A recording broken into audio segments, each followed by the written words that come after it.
పద్మా ఆ, బాగా ఆకలి అవుతుంది. ఏం కూర చేసావు?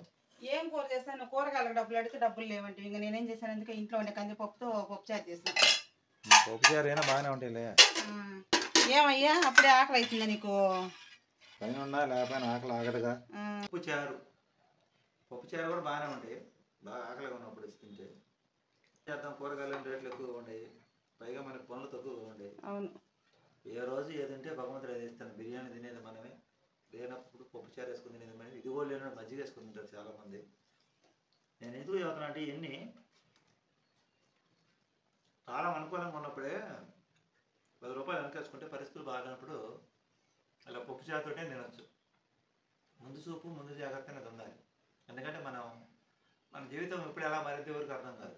అన్నీ బాగున్నప్పుడు ఎగిరి పెడితే ఏమీ లేనప్పుడు ఎనిగి మనం ఉండాలి. ఎందుకంటే అన్నీ బాగున్నప్పుడే అనుకూలంగా ఉన్నాం అనుకో, ఏమీ లేనప్పుడు కూడా 3 పూట్ల మనకు భోజనం అయితే భగవంతుడు ఇస్తాడు.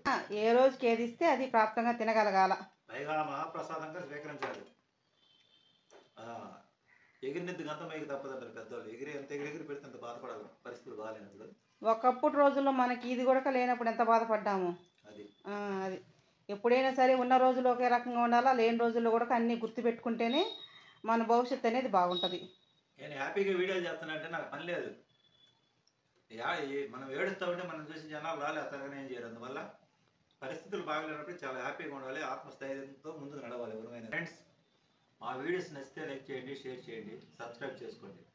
మేమంతా చాలా బాగా ధనవంతులు అనుకుంటున్నారు చాలామంది. అదేం లేదండి, మేము సాధారణమైన వాళ్ళమే. నచ్చితే లైక్గా జీవించాలనేది మా తాపత్రయం. Thank you friends.